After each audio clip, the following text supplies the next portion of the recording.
இப்போ ரவா கேசரி செய்ய போகிறோம். இது வந்து ரொம்ப ஈஸியாக செஞ்சிடலாம். ரொம்ப சிம்பிள் இன்க்ரீடியன்ட்ஸ் வச்சு செய்யலாம். நம்ம வீட்டில் இருக்கிற நெய், முந்திரி, பாதாம், ரவா, சர்க்கரை and then kesari powder. So இது மாதிரி ஒரு என்ன சொல்கிறது, இதுக்கு ரொம்ப டைமும் எடுத்துக்காது. மிஞ்சி ஒரு 10 நிமிஷத்தில் செஞ்சிடலாம் இந்த ரவா கேசரி. ஓகேங்களா? ரொம்ப ஈஸியாக செஞ்சிடலாம். யார் வேணால் செய்யலாம். நீங்கள் பிகினிங் டு எண்டு வரைக்கும் ஃபுல்லாக பாருங்கள். நீங்கள் ரவா கேசரி செய்ய கற்றுப்பீங்க. ஸ்டவ் ஆன் பண்ணிவிட்டு ஒரு பாத்திரம் வச்சுக்கலாம். ஓகேவா? நாங்கள் வந்து எங்கள் வீட்டில் ஒரு நல்ல நாள் வருது, இல்லைன்னா வந்து சாமிக்கு எதனா சம்டைம்ஸ் கோவிலுக்கெலாம் போகிறோன்னா கூட கேசரிலாம் செஞ்சு வச்சுட்டு போய் சாமிக்கு படைச்சிட்டு அங்கே இருக்கிறவங்களுக்குலாம் கொடுப்போம். ப்ளஸ் யாருன்னா எங்கள் வீட்டுக்கு கெஸ்ட்டு, சில்ட்ரன்ஸ்லாம் வந்தாங்க கூட நாங்கள் ரவை கேசரிலாம் செஞ்சு கொடுப்போம். அவங்களுக்குலாம் ரொம்ப பிடிக்கும் நாங்கள் செய்கிற ரவை கேசரி.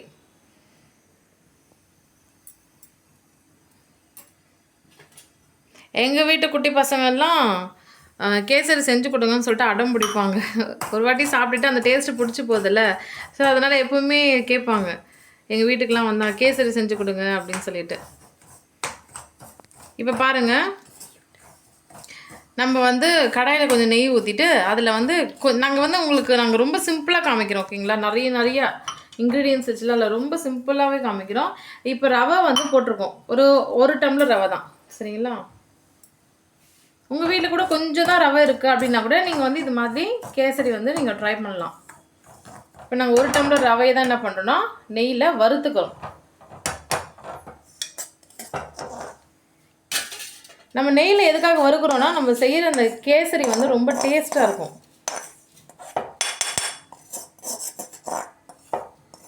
இது வரைக்கும் எனக்கு ஸ்வீட் ரெசிபி செய்ய தெரியல அப்படின்றவங்கலாம் இந்த கேசரி எப்படி செய்யறதுன்னு நீங்கள் தெரிஞ்சுக்கிட்டு உங்கள் வீட்டுக்கு எல்லாருக்கிட்டையுமே, குழந்தைங்களா இருக்கட்டும் பெரியவங்களா இருக்கட்டும், எல்லாருக்குமே வந்து நீங்கள் கொடுக்கலாம்.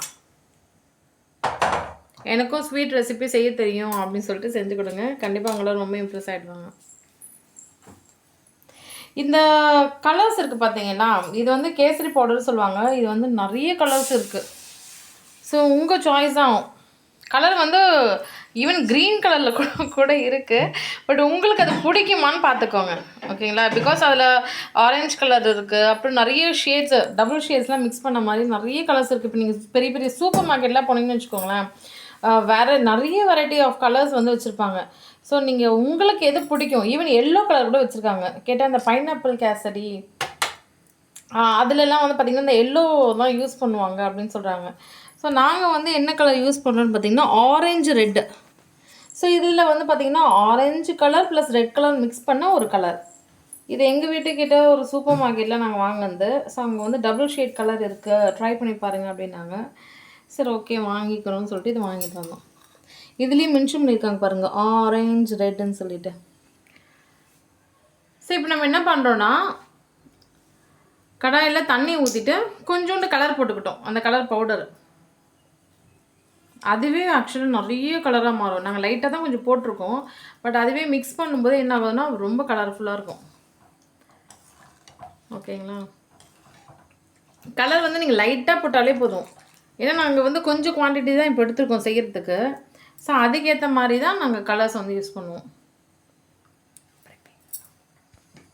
சப்போஸ் உங்களுக்கு வேணும்னு தோணுச்சுன்னா நீங்கள் எக்ஸ்ட்ரா கொஞ்சம் கலர் கூட போட்டுட்டு நல்லா இது மாதிரி மிக்ஸ் பண்ணி விட்டுக்கோங்க. கேசரி பிடிக்கலன்னு யாருமே சொல்ல மாட்டாங்க. ஸோ அந்தளவுக்கு கேசரி வந்து எல்லாருமே விரும்பி சாப்பிடுவாங்க. நாங்கள் எங்கள் வீட்டில் எதனா ஃபெஸ்டிவல் டைம்னா கூட கேசரிலாம் செய்வோம். ஸோ நாங்கள் வந்து வீட்டில் செய்கிற ஃப்ரீக்வெண்ட்டாக செய்கிற ரெசிபின்னு பார்த்தீங்கன்னா ஸ்வீட் ரெசிபி கேசரி தான். ஸோ மோஸ்ட் ஃப்ரீக்வெண்ட்டாக மாதத்தில் அட்லீஸ்ட் ஒரு 2 இல்லை 3 வாட்டி கூட செய்வோம் நாங்கள் கேசரி.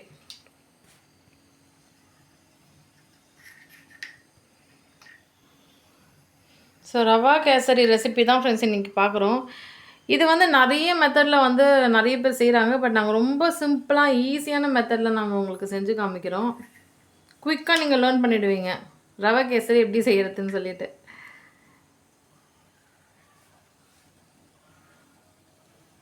ஸோ இந்த தண்ணி வந்து நல்லா கொதிக்கணும் ஃப்ரெண்ட்ஸ். ஓகேங்களா? கொதித்து நல்லா சூடாகணும். அதுக்கு வந்து ஒரு 3 மினிட்ஸ் ஆகும். ஓகேங்களா. நாங்கள் வந்து ஒரு டம்ளர் ரவை வந்து எடுத்தோம் இல்லையா, அந்த ரவையை வந்து நாங்கள் என்ன பண்ணுறோம் பாருங்கள், அதே கடாயில் நாங்கள் கொட்டிட்டு மிக்ஸ் பண்ண போகிறோம்.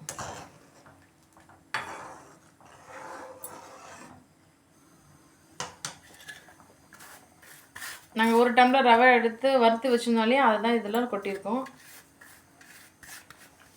அதே மாதிரி பார்த்தீங்கன்னா ஒரு டம்ளர் சர்க்கரை எடுத்து வச்சுருக்கோம்.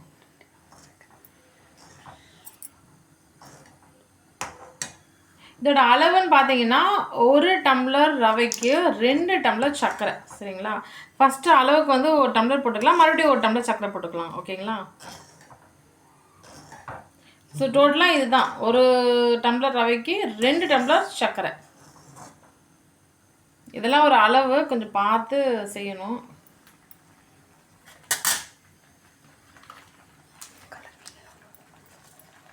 ஸோ கலர் வந்து பார்த்திங்கன்னா எங்களுக்கு கொஞ்சம் லைட்டாக இருக்க மாதிரி ஒரு ஃபீல் ஆகுது. ஸோ அதனால் நாங்கள் இன்னும் கொஞ்சம் கலர் வந்து நாங்கள் போட்டுக்கிறோம். ஓகேங்களா. பாருங்கள், கொஞ்சம் கலர் வந்து நாங்கள் ஆட் பண்ணுறோம். ஆட் பண்ணிவிட்டு நல்லா அது மாதிரி கிண்டி விட்டுக்கலாம்.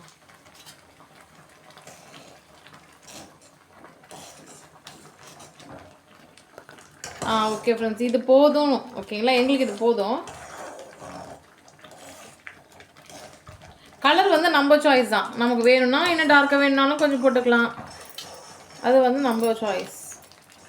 எங்களுக்கு இதுவே ஓகேவாக தோணுச்சு இந்த கலர். பாருங்கள், இப்போவே வந்து அந்த கேசரி வந்து எப்படி ரெடியாக இருக்குது பாருங்கள்.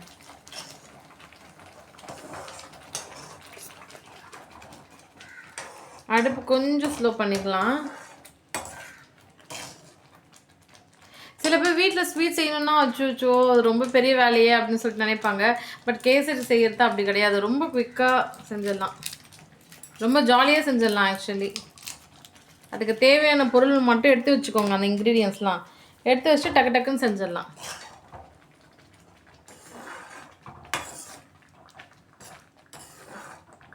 பாருங்கள் எவ்வளோ டெலிஷியஸாக இருக்குது இந்த ரவா கேசரி. உங்கள் வீட்லேயும் நீங்கள் இதே மாதிரி ட்ரை பண்ணி பார்த்துட்டு எப்படி இருந்துச்சுன்னு எனக்கு கமெண்ட் செக்ஷனில் கமெண்ட் பண்ணுங்கள். உங்களுக்கு வேறு ஏதாச்சும் ஸ்வீட் ரெசிபீஸோ இல்லைனா வேறு ஏதாச்சும் வெஜ்ஜோ நான்வெஜ்ஜோ எந்த ரெசிபீஸ்லாம் செஞ்சு காமிக்கணும்னு நினச்சாலும் எனக்கு கமெண்ட் செக்ஷனில் கமெண்ட் பண்ணுங்கள்.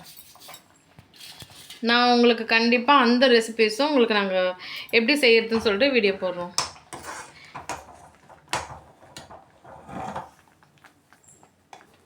பாருங்கள் ஃப்ரெண்ட்ஸ், இப்போ தானே ஆரம்பித்த மாதிரி இருக்குது. அதுக்காட்டி நாங்கள் வந்து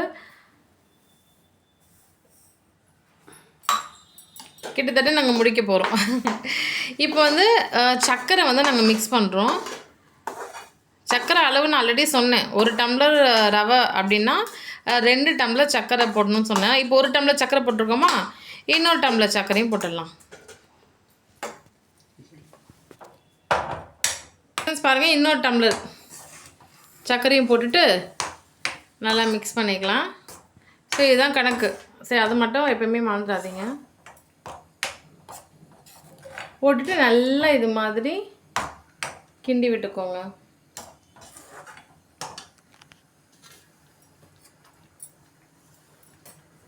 சரி, ஓகே. இப்போ ஒரு ஃபைனல் ஸ்டெப் வந்து இப்போ நம்ம பண்ண போகிறோம்.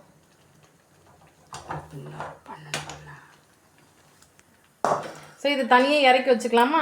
இறக்கி வச்சுட்டு இப்போ நாங்கள் என்ன பண்ணுறோன்னு பாருங்கள். ஒரு கரண்டியில்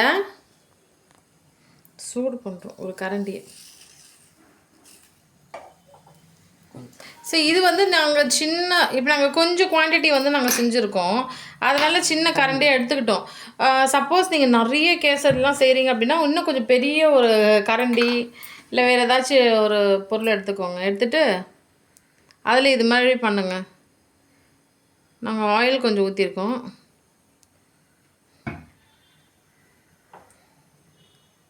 அந்த ஆயில் என்ன பண்ணுறோன்னா சூடு பண்ணுறோம். சரிங்களா.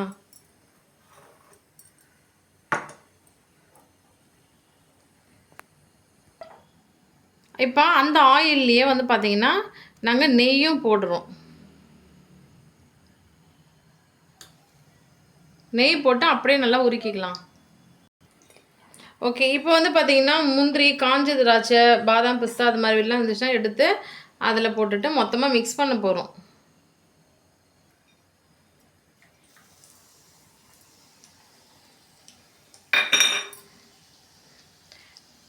ஸோ இப்போ அந்த ஆயிலு கீ ப்ளஸ் அங்கே அந்த முந்திரி காஞ்ச திராட்சை பாதாம் எல்லாம் போட்டோம் இல்லையா, அது எல்லாமே என்ன ஆகுதுன்னா நல்லா ஹீட் ஆகுது பாருங்கள். ஓகே, இப்போ ஹீட் ஆகிடுச்சு. இதை நாங்கள் என்ன பண்ணுறோன்னா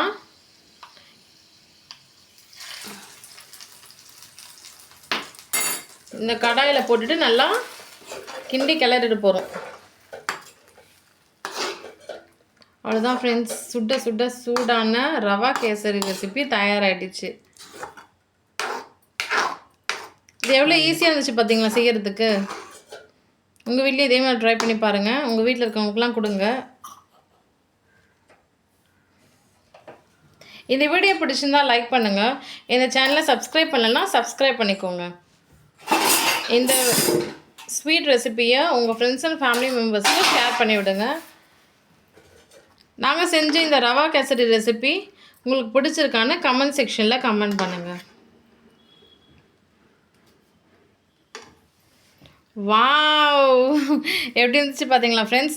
இது வந்து பார்த்திங்கன்னா நாங்கள் ஆல்ரெடி முந்திரி காஞ்ச திராட்சைலாம் போட்டிருக்கோம். வேணும்னா கூட நீங்கள் என்ன பண்ணலன்னா பாதாம் முந்திரி எல்லாம் வந்து மேலே அப்படியே, இப்போ யாருன்னா கெஸ்ட்டு வந்திருக்காங்க அவங்களுக்கு கொடுக்க போகிறீங்கன்னா இது மேலே அப்படியே தூவி விட்டுட்டு டெக்கரேட்டிவாக நீங்கள் அவங்களுக்கு கொடுங்க. அவங்க ரொம்பவே இம்ப்ரெஸ் ஆகிடுவாங்க.